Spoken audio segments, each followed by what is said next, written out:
एक दोस्ती की कहानी। बहुत साल पहले हिम्मत नाम के नगर में दो पक्के दोस्त धर्म बुद्धि और पाप बुद्धि रहा करते थे। एक दिन पाप बुद्धि के मन में ख्याल आया कि क्यों न दूसरे नगर जाकर कुछ पैसा कमाया जाए। इतना सोचते सोचते पाप बुद्धि के मन में हुआ कि वो धर्म बुद्धि को भी साथ लेकर जाएगा, जिससे दोनों खूब सारा पैसा कमाएंगे और फिर लौटते समय वो धर्म बुद्धि से उसका पैसा किसी तरह से हड़प लेगा। अपनी चाल को पूरा करने के लिए उसने धर्म बुद्धि को दूसरे शहर जाने के लिए मना लिया।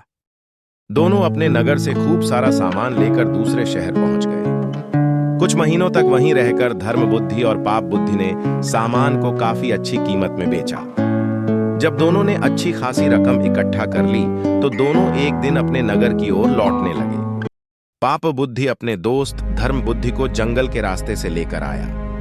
रास्ते पर चलते चलते पाप बुद्धि ने धर्म बुद्धि से कहा, मित्र देखो, अगर हम अपने नगर इतना सारा धन लेकर जाते हैं तो समस्या हो सकती है।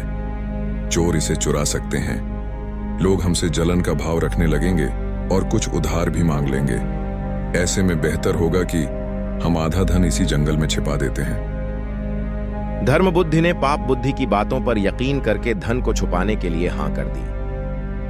पाप बुद्धि ने गड्ढा खोदकर धन को जंगल में एक पेड़ के पास छिपा दिया।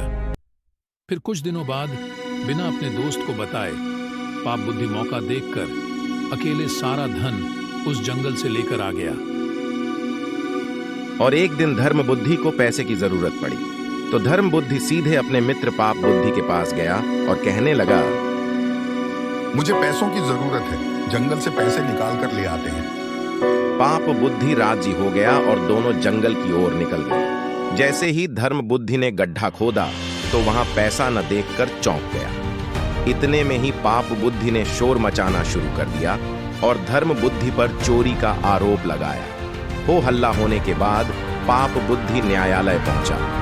न्यायाधीश ने सारा मामला सुना तो सच्चाई का पता लगाने के लिए अपनी दिव्य शक्ति से परीक्षा लेने का निर्णय लिया। इसके बाद न्यायाधीश ने दोनों को आग में हाथ डालने का आदेश दिया। चतुर पाप बुद्धि ने कहा, अग्नि में हाथ डालने की कोई जरूरत नहीं है, खुद वनदेव मेरी सच्चाई की गवाही देंगे। न्यायाधीश ने उसकी बात मान ली। धूर्त पाप बुद्धि पास के ही एक सूखे पेड़ में छिप गया। जैसे ही न्यायाधीश ने वन देवता से पूछा कि आखिर धन की चोरी किसने की तो जंगल से आवाज आई, धर्म बुद्धि ने चोरी।